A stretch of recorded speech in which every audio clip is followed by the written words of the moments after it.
Well, hello. Welcome to ULT San Diego, everybody.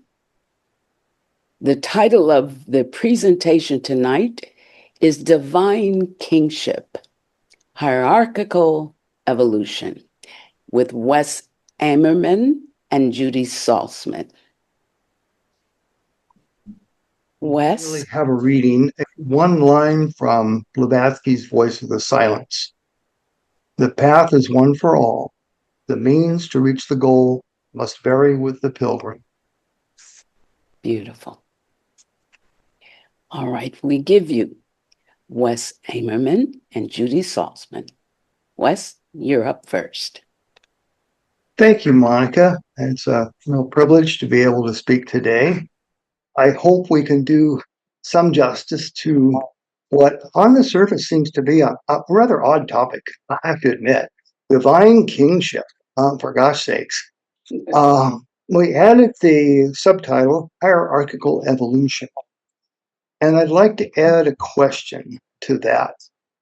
And that question is, are excellence and equality compatible?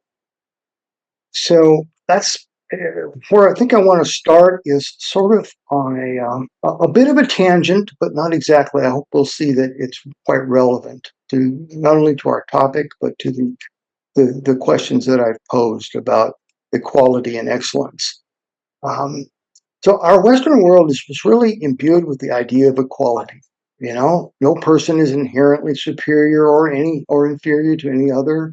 It's really a foundational concept in the West, and it's ingrained into our representational democracies. It's written into law, promoted by politicians, educators, journalists, religious leaders, philosophers of all sorts. And in many ways, it's an understandable idea, because to argue against it would risk being somewhat described as elitist or bigoted.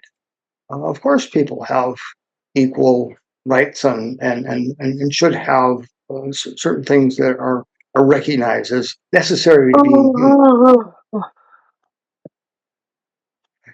So I would even argue that the idea of equality is a direct result of the ideal of universal brotherhood. And no one but a foe of human progress might argue against that.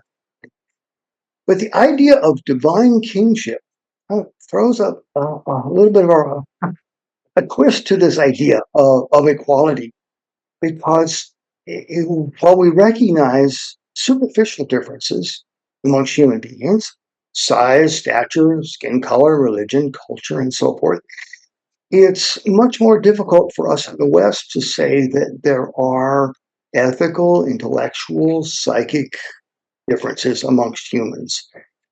And so but at the same time, we could say, well, the benefactors of mankind, the Krishnas, the Jesuses, the Platos, and so forth, somehow are in a better position or contribute more than, say, the other end of that kind of spectrum.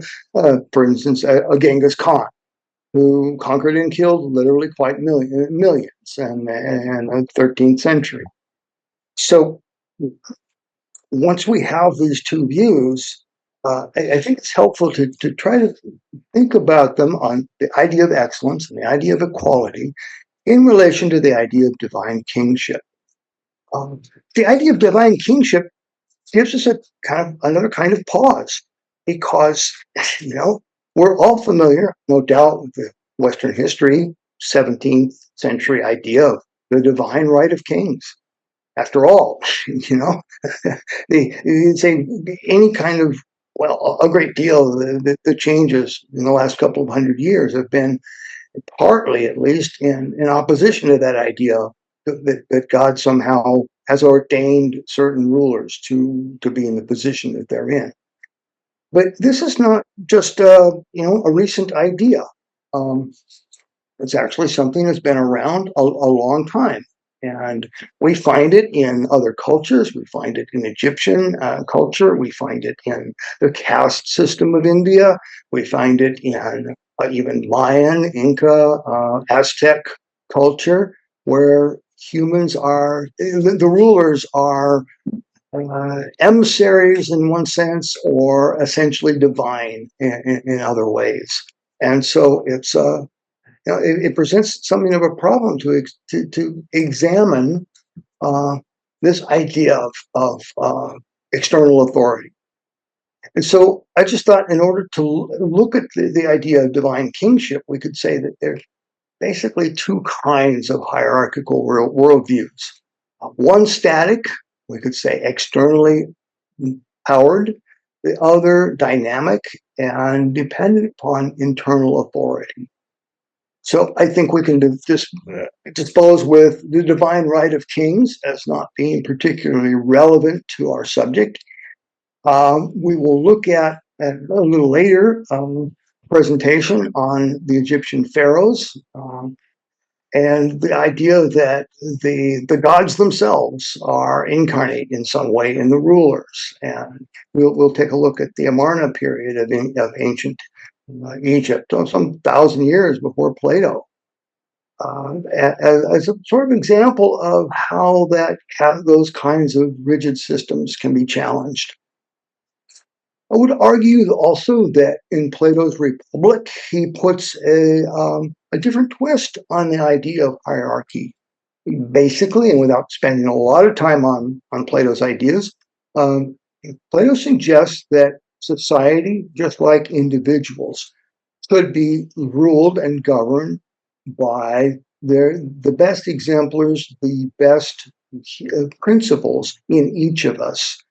Plato inquires into the natural roles of humans and makes them flexible, dynamic. He allows men and women both to participate in his hierarchical theoretical structure of a new republic.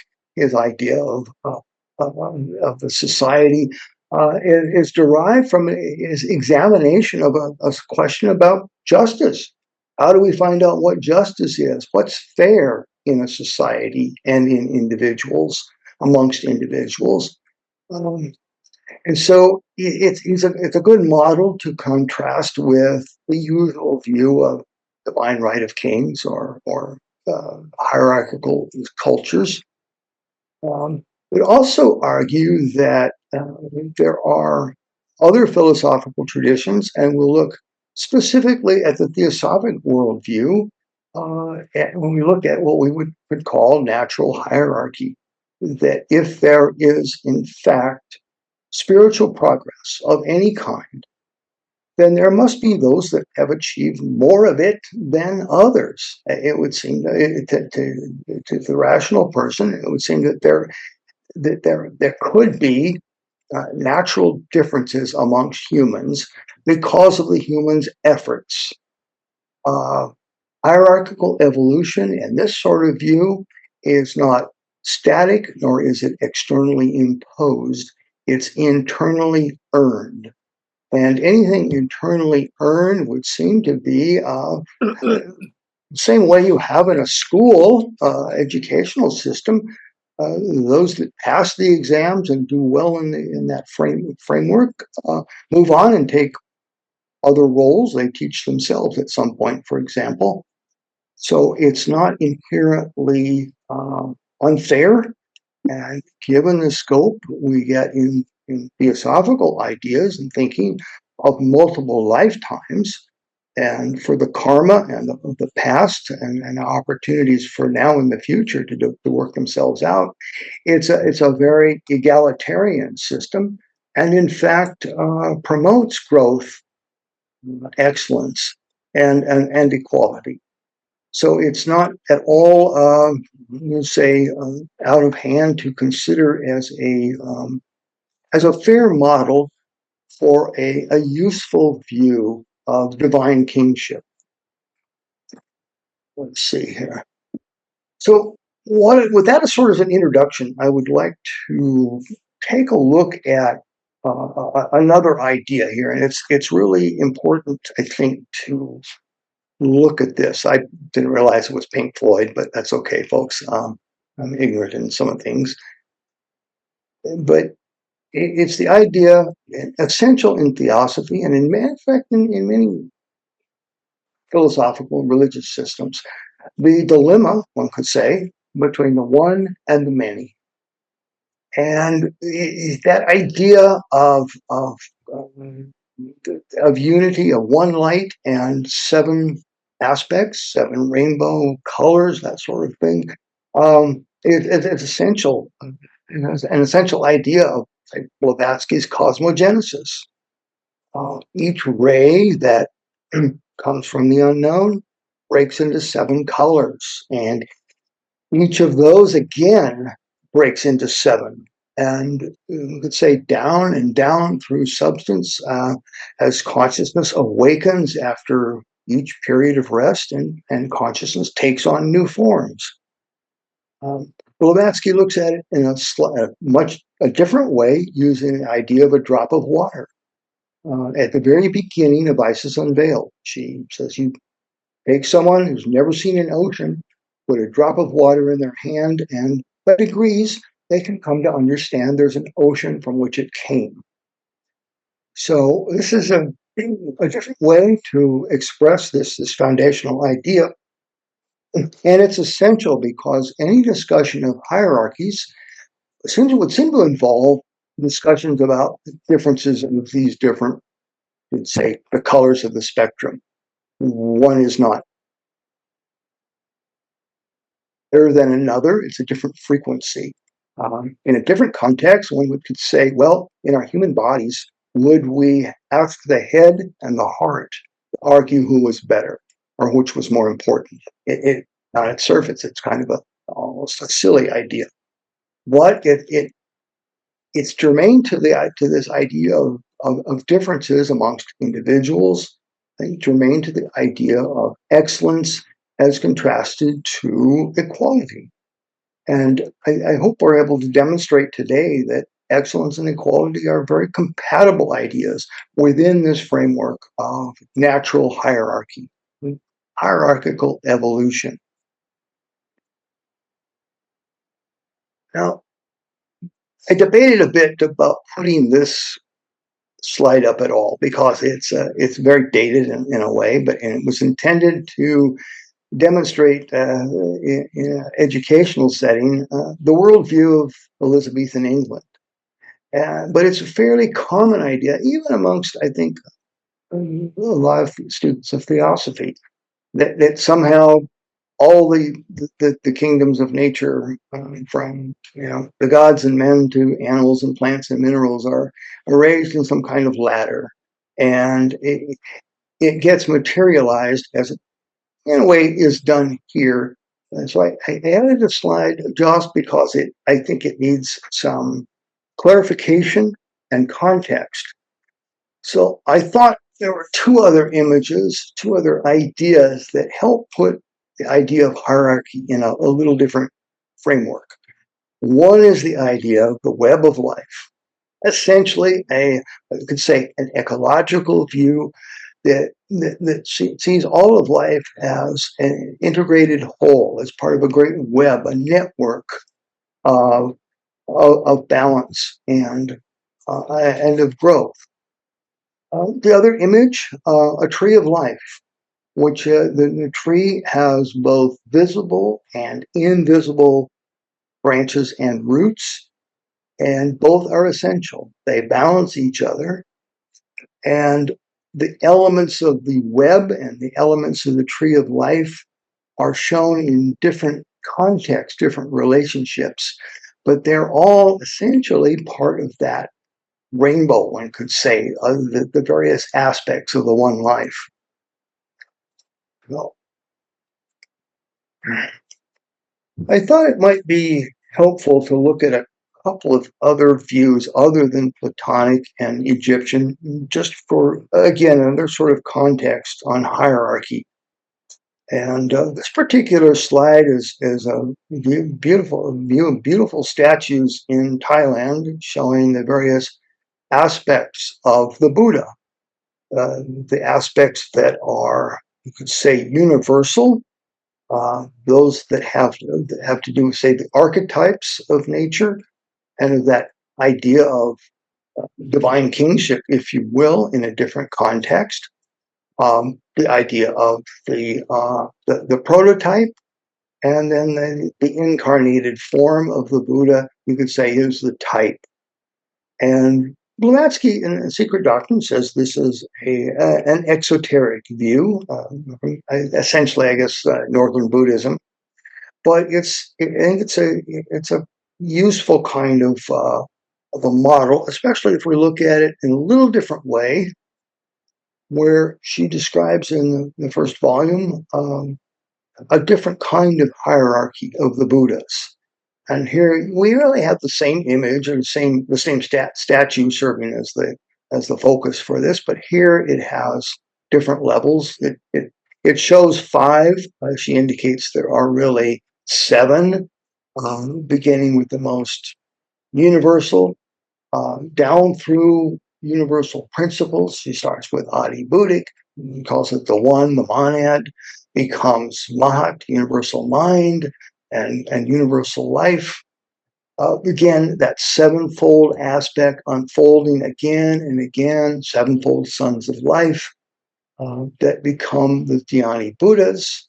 Those become the Bodhisattvas, the great teachers, then the terrestrial Buddhas, and the rest of us. I mean, it's an interesting hierarchical view, and it's helpful because it is based on the idea of spiritual growth and progress, nothing to do with external forms, nothing to do with race, gender, ethnicity, country of origin, religion, philosophy, science, preferences for whatever sort that we usually use to distinguish amongst human beings.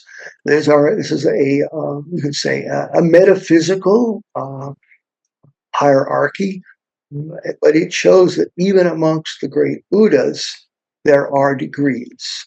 The same way we could say that in any school, there are better teachers than others. There are those that are more accomplished than others. There are those that barely got into the first class. There are those that teach all the classes. Those kinds of levels we're familiar with, but we don't always recognize them as hierarchies in the same way that I hope we can show that there is something wonderfully natural about levels of growth in human beings.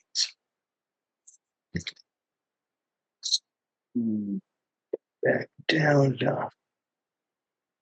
A couple of things that HPB writes about this, and I'm just going to read oops, too far. Or in the Sacred Doctrine, in the summing up section, she talks about these hierarchies. She says the whole cosmos is guided, controlled, and animated by almost endless series of hierarchies of sentient beings, each having a mission to perform, and who, whether we give them one name or another and call them Dianchans or angels, are messengers in the sense only that they are the agents of karmic and cosmic laws. What Blavatsky's getting at here, I think, in summation and here in the SD, is to impress upon us the idea of a living universe, that everything is conscious, that everything is part of this hierarchy of, let's say, divine kingship, because we in our essence are the divine kings. They are not something external to us. They are essentially what we are. And so then she goes on elsewhere. I have to move my screen a little bit. And she says that the past and present personal gods known to us from the earliest days of history all belong to this third stage of cosmic manifestation. In every religion, we find the concealed deity forming the groundwork, then the ray therefrom that falls into primordial cosmic matter, first manifestation, then the androgen result, the dual male and female abstract force, personified, second stage. This separates itself finally into 7 forces called the creative powers by all the ancient religions. So again, she's showing that that sevenfold nature continues down into the teachers of mankind that we know. And these are not just abstract forces. These represent sort of the living presence of that hierarchy of the divine kings. And we know them through the great teachers. And she quotes Herodotus, the father of history, who tells us of the marvelous dynasties of gods that preceded the reign of mortals, followed by the dynasties of demigods, heroes, and finally men. And she adds the whole series of classics supports him. Theodorus, Aristophanes, Plato, Manetho, etc. repeat the same and never vary the order given. These great teachers represent those divine instructors, you could say. At this level that Herodotus is talking about, the dynasties of the gods, they represent those teachers that have come to every culture, on every continent, to every civilization, whether it is Krishna or Buddha, whether it is Plato and Pythagoras, whether it is Lao Tzu and Confucius, or a thousand other deities. In Central and South America, they appear in the form of Quetzalcoatl in Mexico, or Viracocha amongst the Incas. These deities appear almost always out of the east, out of the ocean, out of the waters. They instruct mankind in agriculture, sciences, arts, learning of all writing, learning of all sorts. They do their job, they leave their mark, and then they leave to go and do the same someplace else. And we get these dynasties of gods, if you will, around the world that come to enlighten humanity. It's echoed in the Greek myth of Prometheus, with the lighting up of Manos, but it's also very much specifically a cultural and civilizational gestation point when these teachers show up, because they not only do they show up, they leave their mark, and they're expected to return. And so you have this whole cycle of recurring divine kings that come cyclically, as the needs of people change, as civilizations rise and fall, as they naturally do, and they bring the arts and the learning to yet another culture, another society, another civilization. So there's a lot of implications of these ideas, and I want to go over just a few of them. We won't get a chance to cover but a portion of it, but I'd like to say a few things. I mentioned equality and excellence. I think those two have to be taken as two sides of the same feature, we could say. If all beings are part of that one life, or all from that one ray, that common origin gives us a fundamental basis to consider universal brotherhood. It puts all humans on the same path. Doesn't make us different. We're outwardly, yes, in terms of our accomplishments, yes, but through we could call it ethical mobility. It means that no one is trapped in any particular situation indefinitely and forever. The problem with divine kingship, as it's normally seen, is this society is structured the way it is in a rigid and non-varying manner. It's never going to change. The kings of Europe, whether it's Henry VIII or Louis XIV, never considered that there might be a change in the structure of their society. It just doesn't fit their model. It doesn't fit how they think about things. There is no ethical mobility. There is no transformation. There is no path. And there's certainly no equality.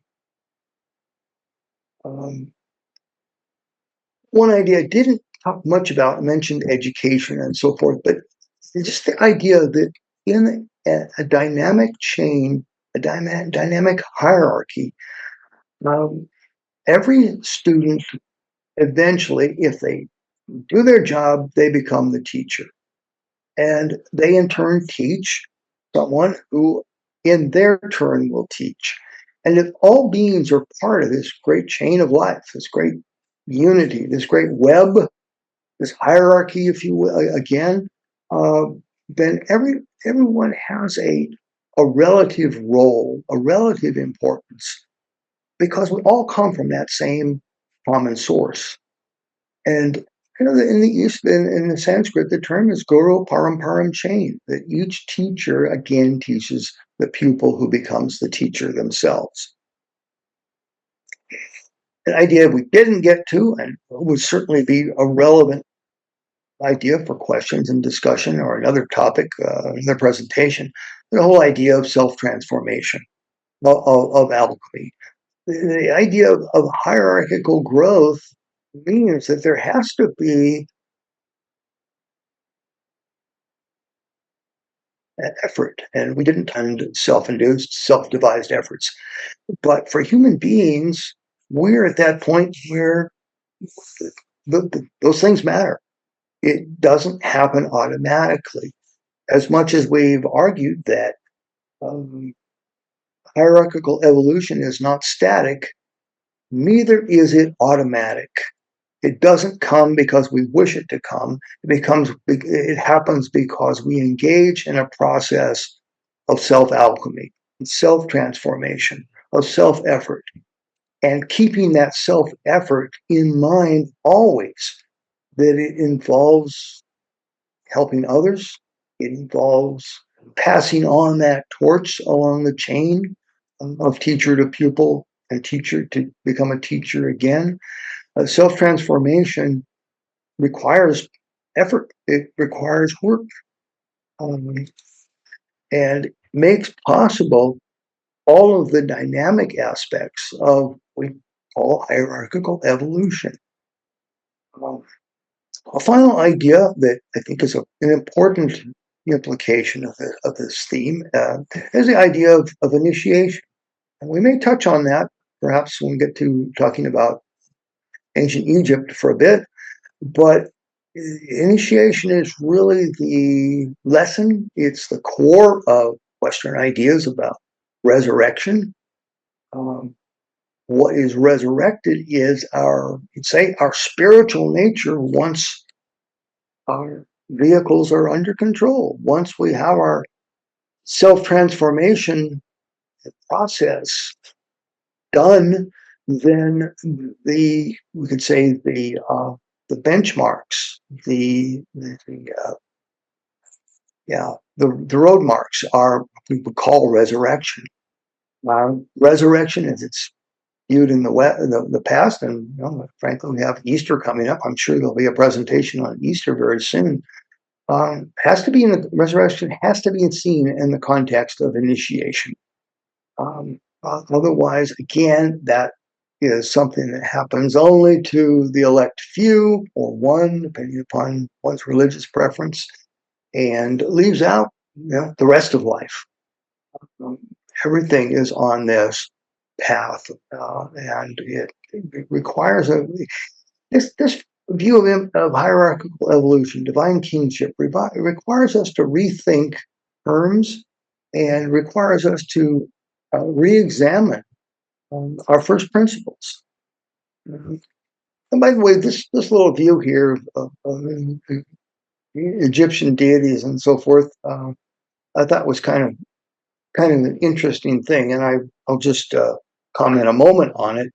That it's a hierarchical view, one of many that we find in around the world, and maybe Judy will touch on some of those ideas of divine kingship, divine right of kings, and hierarchical evolution when we get to her presentation.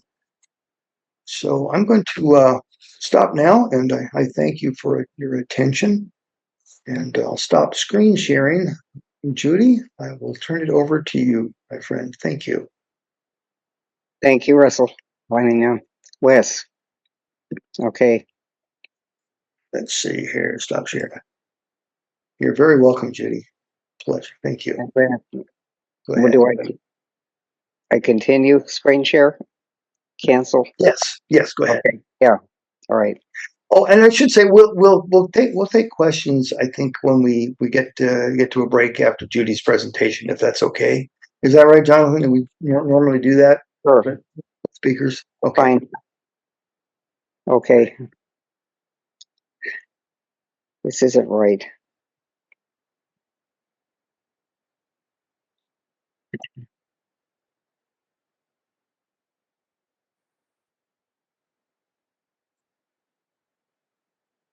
Judy, is that the screen you wanted to start with?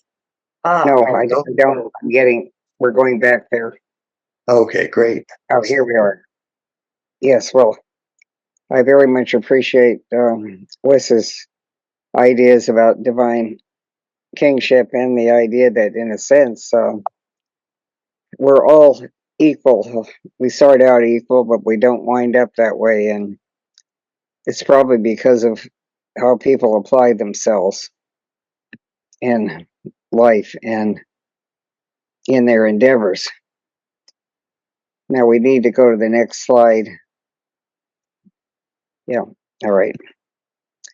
Okay, what I want to talk about really is what is known about ancient Egypt. And it's not all consistent on the internet as to what happened. Some of the information I have is from the secret doctrine. Some of it is from Plato, and some of it is from my teacher, Nandini Iyer, who knew a great deal about Egypt. But I want to start off and talk about some of the great artifacts of Egypt. The Sphinx, of course, is a very ancient sculpted monument, really depicting man as half lion, half human kind of representation of the human being in a divine being in a physical body. Now, according to science, it's erected during the reign of the pharaoh Khufu, 2590 to 266 before the Common Era, although it may be much older than that. And then, of course, Queen Nefertiti, something is known about her because there is an amazing uh, bust of her that was discovered in a tomb in Egypt in 1912 by one of the German archaeologists. And it's in the Deutsches Museum in Berlin. I've seen it several times, and it's just amazing. And she is incredibly beautiful. In fact, the actress Audrey Hepburn, rather, at any rate, Akhenaten, and I've seen different spelling of his name, and Nefertiti ruled Egypt from 1333 to 1336 before the Common Era, the 18th dynasty. They proclaimed that there was only one God, wholly symbolized by the sun, in their exoteric teaching. Esoterically, they were bringing back the ancient wisdom religion of the adept divine kings, but were opposed by the priests. It is said that she reigned as Queen Nefertiti for 2 years after Akhenaten died. Now, I have no way of really knowing how to spell that or pronounce that spelling.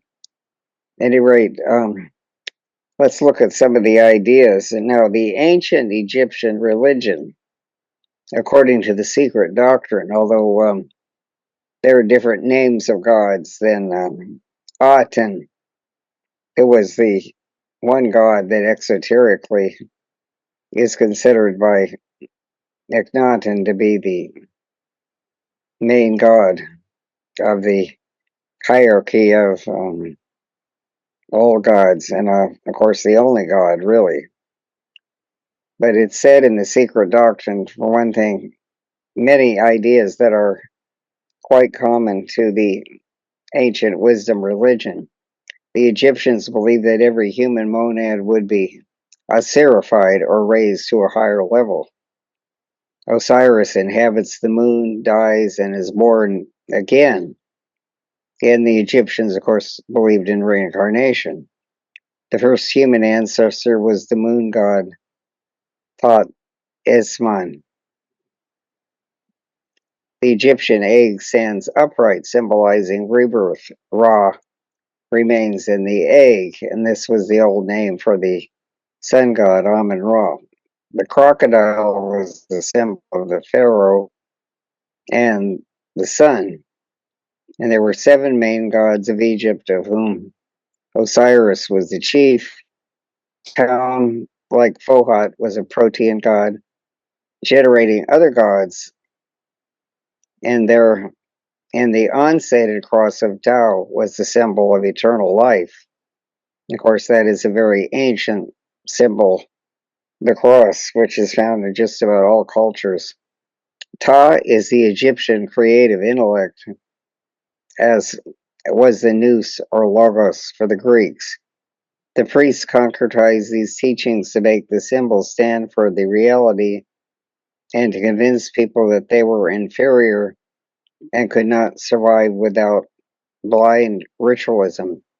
And this is what Akhenaten was so opposed to, and maybe that's why he wanted to change the name of God and focus on a religion that appears to be monotheistic. Well, then we might talk a bit about the pyramids and their use in the age. For one thing, there were pyramids in many areas of Egypt, and we know that there were also pyramids in the Americas, in Mexico, and in Central America, apparently erected by the Mayans or maybe earlier people. Okay, now, according to science, the pyramids are as old as 4700 before the Common Era. And they were used as tombs for pharaohs, but also as places of initiation. There were tunnels leading into chambers for transformative initiation. The person, like Osiris, will die and be born again.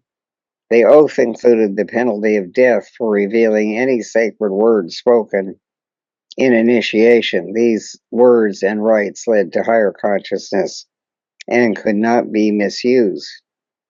For the traditional Egyptian religion, the sun was the eye of Osiris, not Osiris himself. For Akhenaten and Nefertiti, it was the eye of Aten, and I've seen it spelled Aton and Aten. The proofs of identity of fundamental doctrine in old religions are found in the prevalence of a system of initiation, a public display of a phenomenal control over natural forces, indicating association with greater human beings. We have seen that such was the case in the Eleusinian and Bacchic mysteries, among the Chaldean Magi and the Egyptian Hierophant. While with the Hindus, from whom they were derived, the same rules prevailed from time immemorial. This is Isis Unveiled, Volume 2, page 99. Okay, it said that in these pyramids there were stairs leading down into tombs, but also into chambers, which were used for initiation. And I remember once West gave a talk in which he said that Napoleon in the early 19th century went into one of these tombs when he was in Egypt, and he emerged quite white as a sheet and said, "I can't tell you what happened."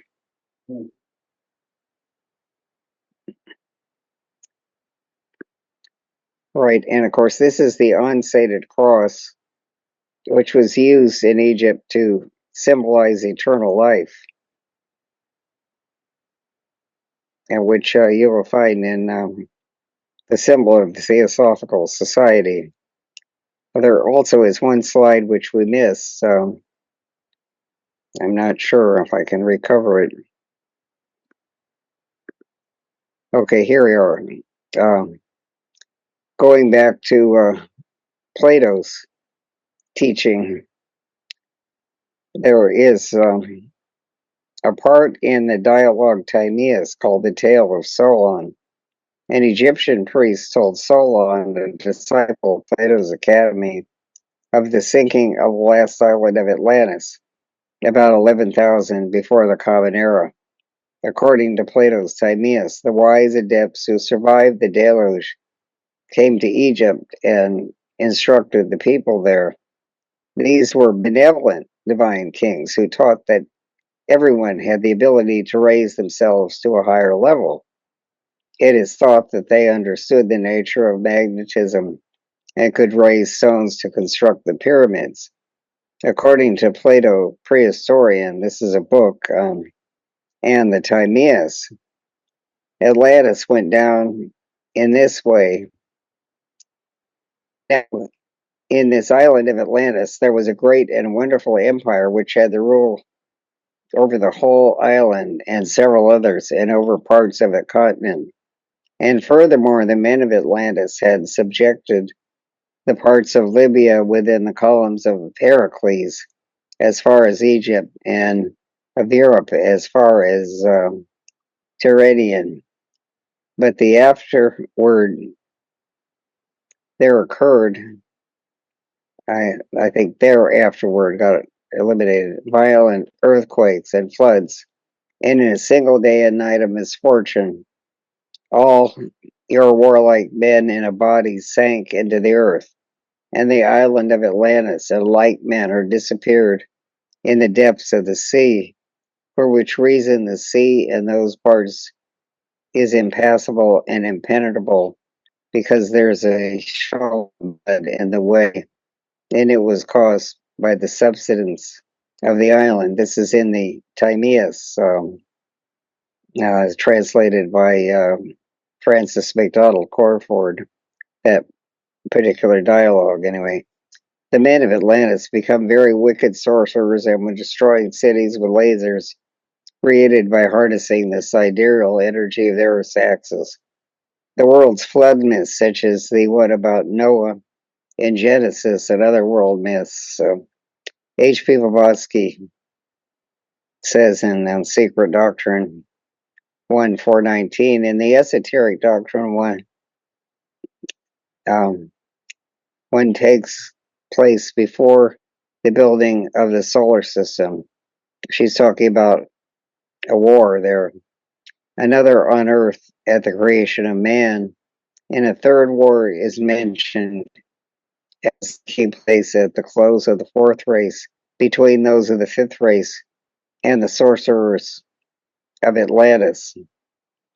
All right, so essentially, what we know about Atlantis, according to the secret doctrine, is that the very large island, which covered most of what is now the Atlantic Ocean, went down nearly 1,000,000 years ago, and that there was a remnant island that went down about 11,000 years ago, which apparently the Egyptians informed the Platonists about, and that the beings that came over that were the first divine kings were very benevolent beings, and they thought that everyone had the ability to raise themselves to a higher level. But there was a gradual degeneration in the quality of people, and so the divine kings left. And of course, even though, well, if you look at the book of Genesis, if this is historically true, we don't know, but the Pharaoh in Joseph is not such a bad egg. He cares about his people, and he has a dream, which the prophet Joseph interprets that there are going to be 7 lean years and 7 abundant years, and this is why he sees lean cattle and fat cattle. And so the Pharaoh needs to prepare by putting grain in silos so that people will have something to eat during the lean years. But then, of course, the Pharaohs gradually degenerated into tyrannical types. But what I learned primarily from Nandini Iyer, who was quite knowledgeable about ancient Egypt, is that Akhenaten and Nefertiti esoterically wanted to bring back the idea that they were human beings and that everyone could raise themselves to a higher level. And maybe that's why they wanted to really deal with a different view of God, at least to the people in general. That it wasn't necessarily like Judeo Christian monotheism, which sometimes is depicted to be. But at any rate, it even made it into Hollywood. I don't know who researched that, but the actor that plays Ignatin at one point, someone is coming in and talking to him and totally prostrated and as you have to stand on them. You're a human being just like me. So there wasn't any sense that people had to bow and prostrate before them, even though they were really quite remarkable human beings. And this is an artist's depiction of them here. And of course, we have that bust that survived of her head, and the depictions of him are artistic depictions. Now, what their skin color really was, we don't know. There are many viewpoints that the ancient Egyptians were black people, but probably not the same types as the Africans. Perhaps they were brown. The Ptolemies, of course, that took over Egypt after Alexander the Great in the 3rd century were white. They were Greek. But they ruled over Egypt, and the Egyptians were probably more of a different type than white people, probably brown, but we're not sure. These are just some of the ideas that I pulled out of the secret doctrine, and again, they are all questionable as to what is really the total truth, and I would like to know more about it. But some of these ideas are corroborated by Sir James Pritchard in a book called The Ancient Near East.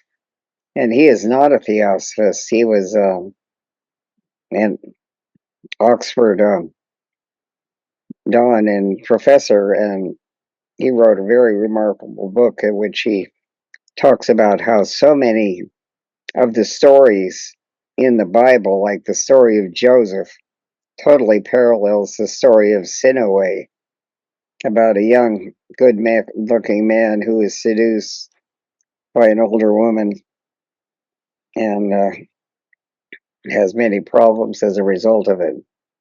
So there are many different ideas about divine kingship, but the idea that I think Wes brought out so well is that really to be divine is to be benevolent. And, the men that are thought to be holy today on earth that are publicly known, like the Dalai Lama or the Pope, are addressed as Your Holiness, but they're really very humble people.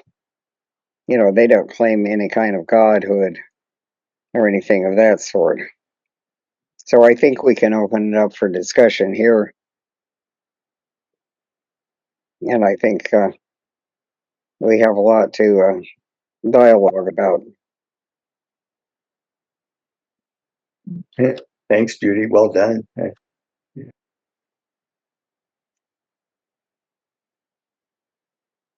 Maybe she should unshare. Yes. Okay, back to normal. Here we are. Thank you, Judy. Jonathan, you want me to take the calls or on the queries, or do you want to do that? Yeah, I think when there's two presenters, both of you guys can just moderate things going forward. Okay, all right, that's fine.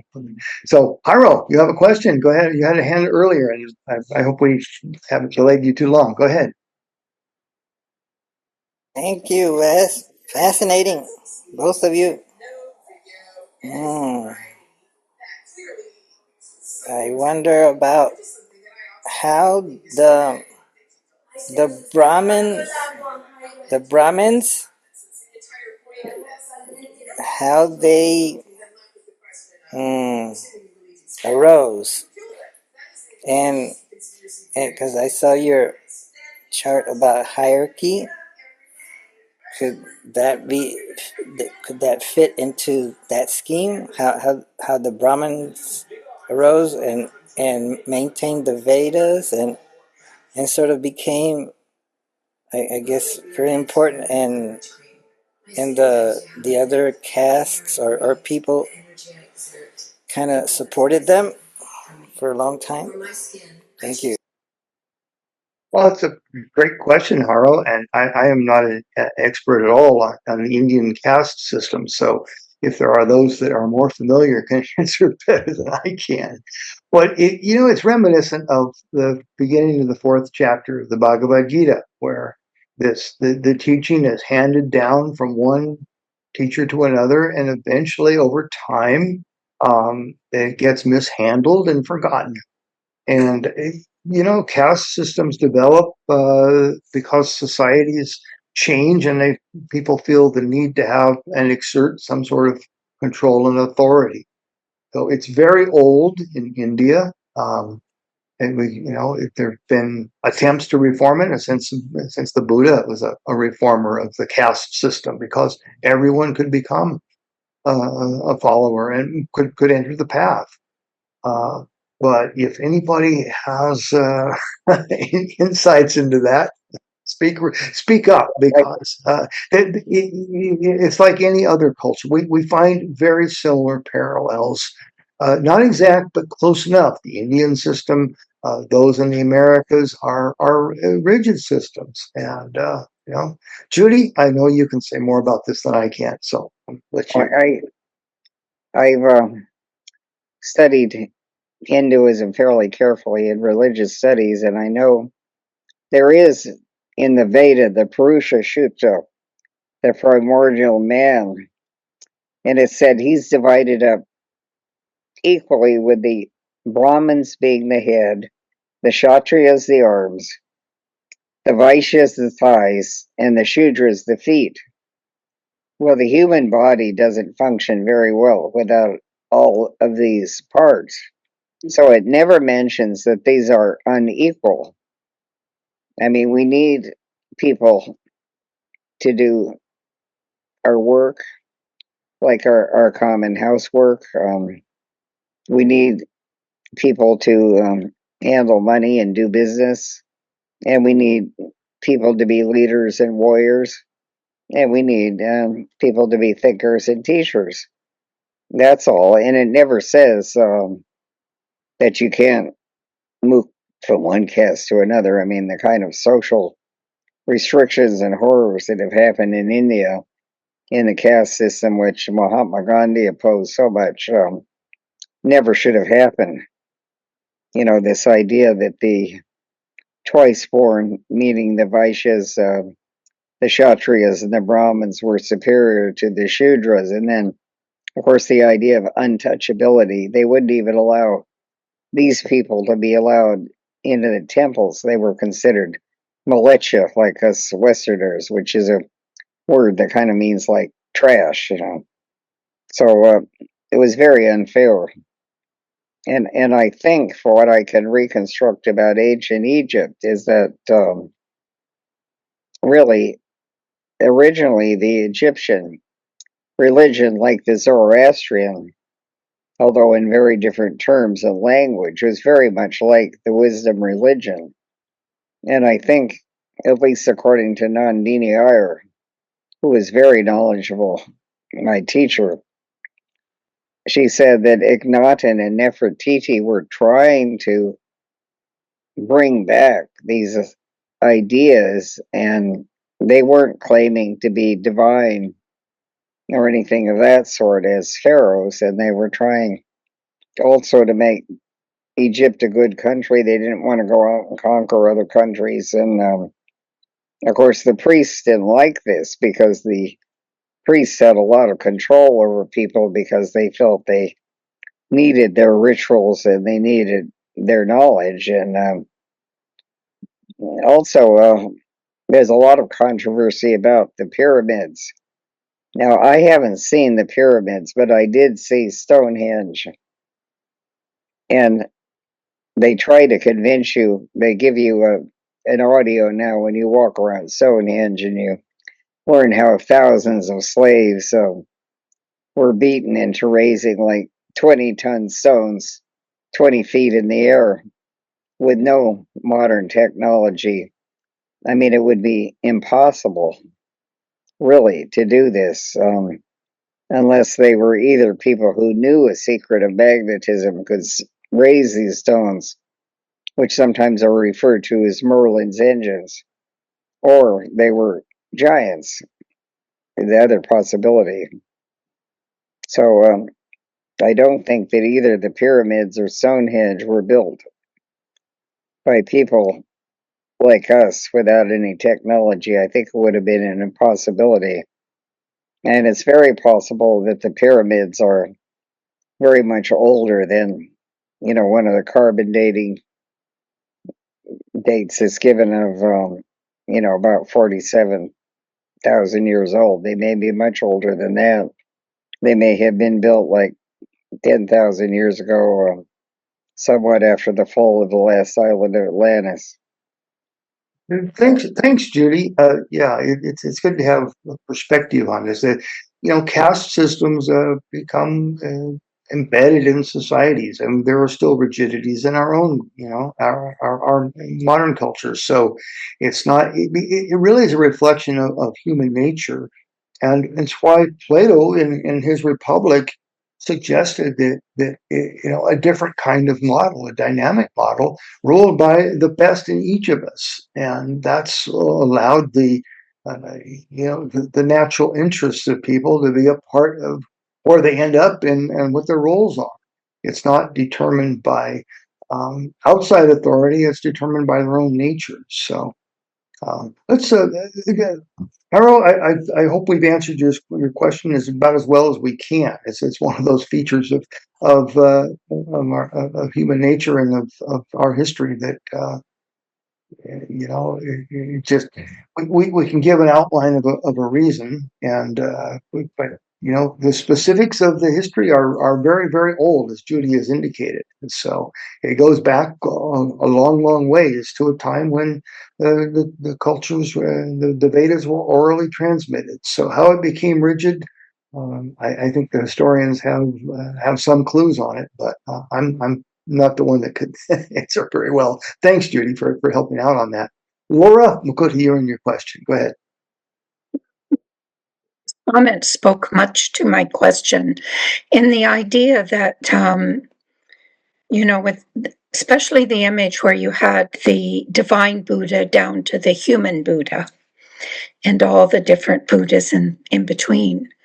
And it seems that self-government is necessary in every degree of Buddhahood, that, it has to be our own inner divine self that governs. And there's an Iranian folktale called The Trees Choose a King. And in that, the trees are all fighting amongst themselves, the olive trees, the almond trees, the apple trees, the plum trees. They're all fighting as to who's the best one. And they decide that they're tired of fighting, so they wanted to find a tree that would rule over them and keep them fearful so they'd stop fighting. And they eventually chose the lowly thorn bush because it didn't appear to be doing anything. And the thorn bush grows big and strong and rules over everybody and everybody's happy, and that's the end of the story. But what was interesting is the children in Theosophy school were not happy with that ending. They thought that wasn't right. Nobody wants to live in fear like that. So we decided, okay, then what's the answer then? And the children all decided that everyone had to be their own king. But then we had to talk about what part of themselves should be the king. Should it be their desires, their likes and dislikes? And the children said, no, it has to be their highest feelings, their feelings of love and unity and brotherhood. And so for any society to work, it would seem that we all have to self-govern from that highest place. And I think you spoke very well to that, Wes, so thank you. Thank you, Laura. It sounds like those kids had been reading Plato. It's exactly what the public teaches, is the Yeah. rational part of us, the educated part that must rule. And that would be the best part of democracy.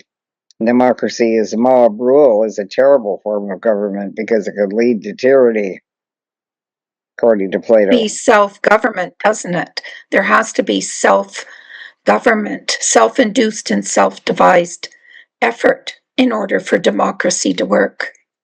Exactly. Yeah, and it's a questionable whether Plato even had actual government in mind, or whether he was really talking about the nature of human beings. So, I mean, that's a debate that's gone on for 2,500 years, and probably will last another 2,500. David, go ahead.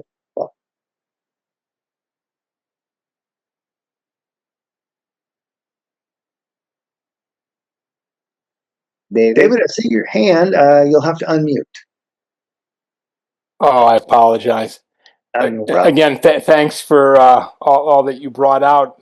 And I was thinking how simple and beautifully there's a description of some of what we're talking about in the New Testament, where it just says, "Blessed are the meek, for they shall inherit the earth." Yeah. Like a little nugget, right. Just that saying. There's so much to unfold in that. Yeah, that's a great point, and it brings out that the theosophia, the wisdom, is there in every single tradition. And you compare the words of what Blavatsky called the general prophet of Galilee, Jesus of Nazareth, and compare them with the Buddha on the Golden Rule and so forth. It's remarkable just how much of that same wisdom is in the words of each. And that's a great reminder. Thank you, David. Okay. Sure. Yeah. Marion, we'll go to your question. Go ahead. I was just wondering, to Judy, when you spoke. Oh, thank you. Anyway, Judy, that and Wes, those just was amazing talks.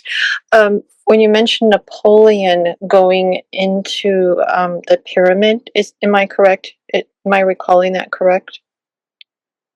Well, I guess you could call it that. In pyramids, they found not only tombs, yes. of course, the most famous being the one of King Tutankhamun, who came after Amenhotep IV, who called himself Akhenaten. My question is, when you said that when he came out, he said, "I can't say what I heard or what I experienced." Did anything transpire in his life after that made an effect in the world, in the way that he approached his mission in life? Or Well, I actually learned that from Wes, so we have him here to comment on it. But Napoleon unfortunately betrayed the ideals of the French Revolution. He made himself an emperor and crowned himself. He went completely megalomaniacal, was responsible for the death of millions of people in Europe, and of course was finally deposed by the French and then defeated by Wellington. And he had to be defeated, but initially, apparently, according to Ludwig's biography of him, he one point said on the battlefield that he was Charlemagne, that apparently remembered his previous incarnation. And he did a lot of good initially. He developed the idea of the weekend to include the Jewish Sabbath, the Code Napoleon, and there were a lot of things he did that made people admire him, and then he just went megalomaniacal. Unfortunately, he betrayed his own ideals and had a very tragic end on St. Helena, isolated and alone. So I don't know much about what happened in the pyramid or whatever it was. Napoleon wouldn't tell anybody, so maybe. The story is told by those that knew him at the time that when he wanted to spend a night there, and he did. And apparently, when he came out, he was very much shaken by the experience and would never talk about it.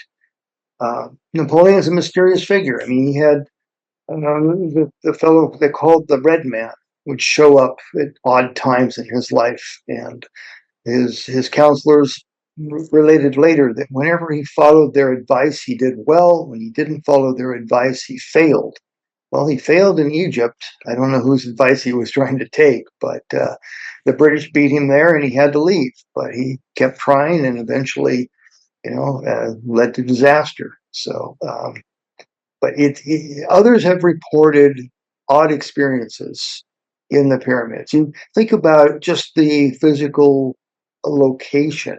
You're hundreds of feet under huge blocks of limestone and granite with odd characteristics and so forth. So people do have and have reported psychic phenomena of various kinds and various odd experiences in and around those structures. So really can't say much more about it, Marion. It's a good question. It's one to ponder on. And,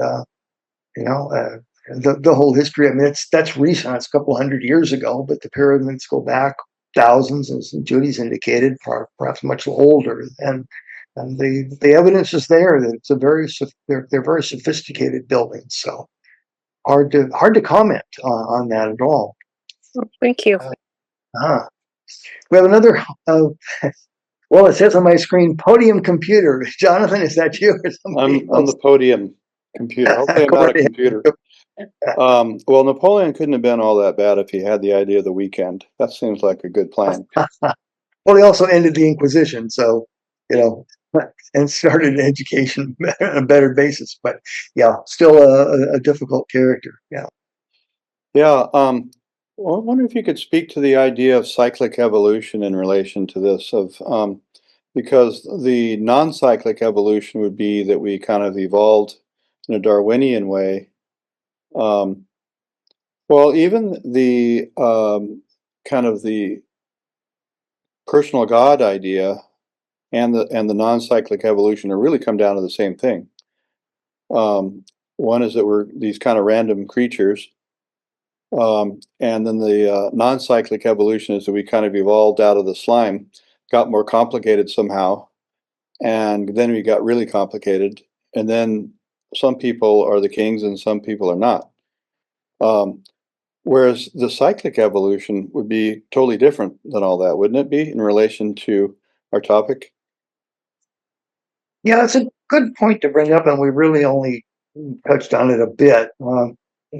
The whole process of evolution theosophically is twofold. Blavatsky talks about involution and its counterpart, evolution. The involution is that ray from the one that becomes sevenfold and down through all those levels of substance, you could say. And then that's the process of involution. You can put it a different way. It's the evolving of consciousness into a form. Evolution is the development from that basis of those forms and the learning process of return to the one, to the return to unity. Now that's a very philosophical kind of idea. It's not particularly helpful to Western scientists because to them they're interested in the processes of change, which are essentially random. you have few biologists or scientists willing to discuss, unless it's from a Christian point of view, the idea of teleology. That is, that there is a purpose to life, or the purpose to evolution, a purpose to the process, and so evolution from a Western point of view life forms become more complex when it's evolutionarily, when it's gives them an advantage in terms of survival. That's really the only reason for change. Otherwise, they would say you have biological forms, animal forms, say like the shark hasn't changed much in, I don't know, 70 million years or something. So, because there's been no impetus for that form to change very much, it hasn't needed to. Theosophists philosophy might argue that those forms are essentially archetypes through which the life wave moves. Now, that's a different scientific view, and it's can be explained just as scientifically to say that consciousness needs a form. And it's a different basis for science, and so. That's look at the essential assumption here. Blavatsky's second fundamental proposition of cycles is that life is itself cyclic. It will ebb and flow, and it's really obvious. Well, some of the implications of that are things like reincarnation, cause and effect. Well, it's cycles and karma.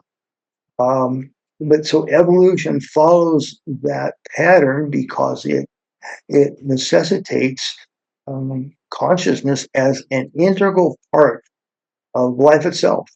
The hierarchies are hierarchies of consciousness,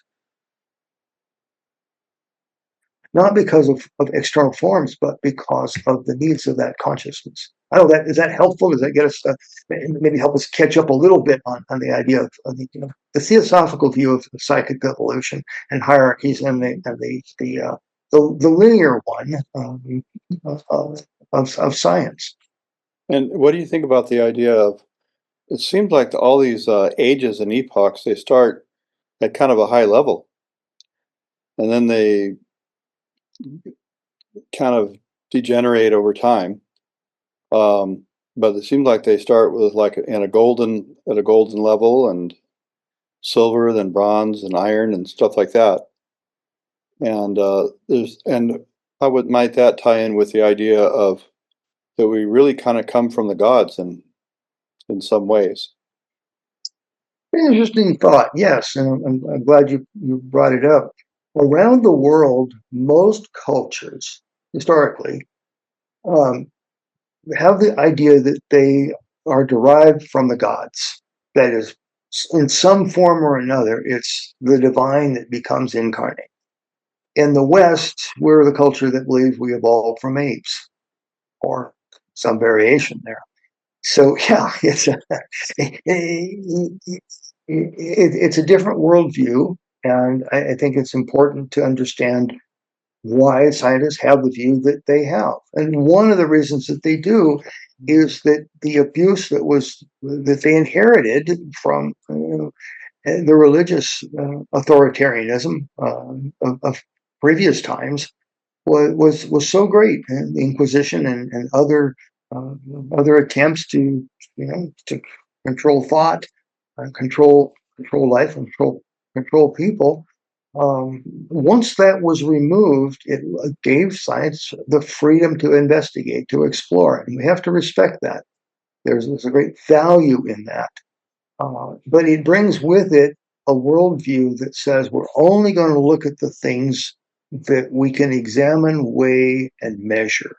We won't look at the other things. Not that they're not important, not that human feelings or whatever might not, spiritual insights and so forth, or other kinds of phenomena might be helpful to understand the world, but because we can't codify them, we can't fit them into this predetermined framework of observation and detail. So, yeah, and it says a lot about our view of human nature.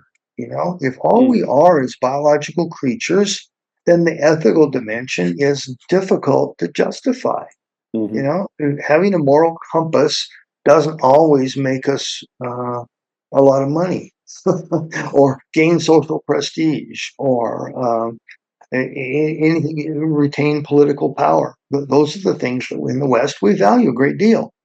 And, you know, a different worldview of an interconnected web of life on a common evolutionary journey that goes through a cyclic pattern.